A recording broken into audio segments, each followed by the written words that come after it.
जब आदमी कार की मरम्मत कर रहा था तो उसे एक भयानक बात का पता चला। कार की पेंट के नीचे धातु का रंग कुछ सोने जैसा दिख रहा था। जैसे जैसे उसने जोर से पीसना शुरू किया, कार के दरवाजे पर सोने का रंग और अधिक प्रकट होने लगा। विश्वास न कर पाने वाले उसने जल्दी से इंजन का ढक्कन खोला और उस पर जोर से खरोंचने लगा। आखिरकार उसने पुष्टि कर ली कि उसने हाल ही में खरीदी हुई पुरानी कार वास्तव में पूरी तरह से सोने से बनी। इस अनोखी खोज से लेगो बहुत उत्साहित हो गया और उसने तुरंत पेंट से उजागर हिस्सों की मरम्मत की।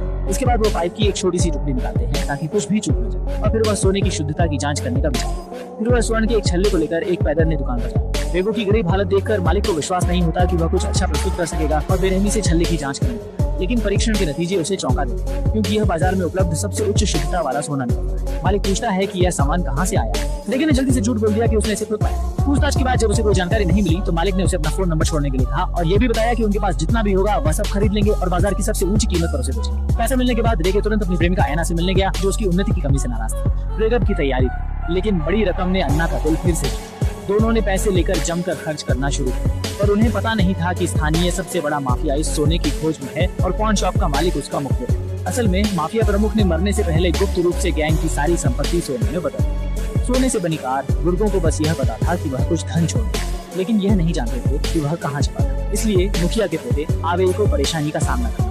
भूखी भेड़िए की तरह उन बुजुर्गों ने उससे उस धन का पता जानने की कोशिश की, लेकिन आवेई को कुछ भी नहीं पता।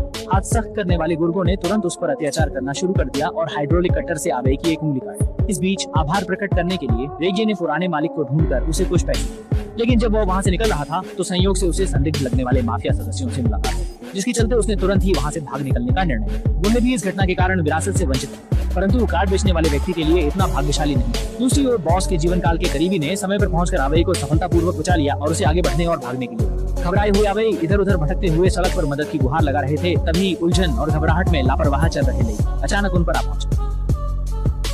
जल्दी से आवेई को वापस जंगल में खींचा और थोड़े पैसे देकर जाने की तैयारी की, लेकिन तभी पूर्व कार मालिक का फोन आ गया। रेजे ने जल्दी से कहा कि उसे कुछ काम है और फोन काटने को तैयार हुआ, लेकिन दूसरी तरफ की ठंडी आवाज ने उसे चौंका। असल में फोन गैंग ने उस आदमी के मोबाइल से किया था। दिन में हुई बातचीत के जरिए उन्हें पता चल गया था कि सोना रेजे के पास ही है, जबकि वो खुद को निर्दोष साबित करने की कोशिश कर रहा था। उसी समय पास में पड़ा एवेई बेहोशी से जाग गया और उसने सोने के बारे में बात कर रहे रेजे को गलती से हत्यारा समझा।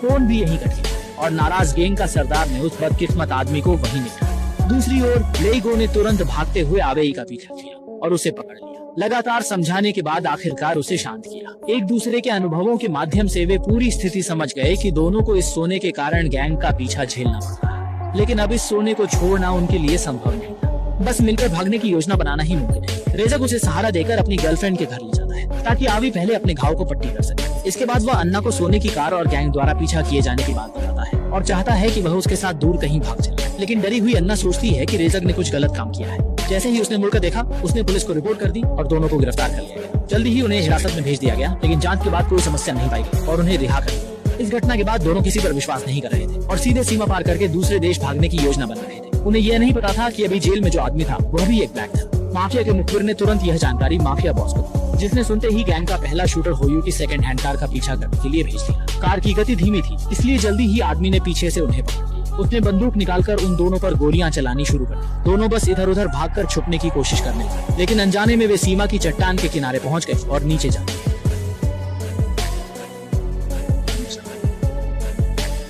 लेकिन हत्यारा फिर भी हार मानने को तैयार नहीं था और पानी की सतह पर लगातार गोलियां चला रहा था। हालांकि जल्द ही पुलिस भी वहां पहुंच गई और उसे गिरफ्तार किया। इस बीच सुनहरी कार धीरे धीरे पानी में डूब गई। दोनों ने जल्दी बाल्टियों में पानी भरकर बाहर निकालना शुरू कर दिया। पानी बहते बहते पड़ोसी देश की सीमा तक पहुंच गया और फिर उन्होंने टो ट्रक ढूंढकर कार को ऊपर खींच लिया। इस प्रकार उन्होंने अपनी अरबों की संपत्ति की यात्रा शुरू की।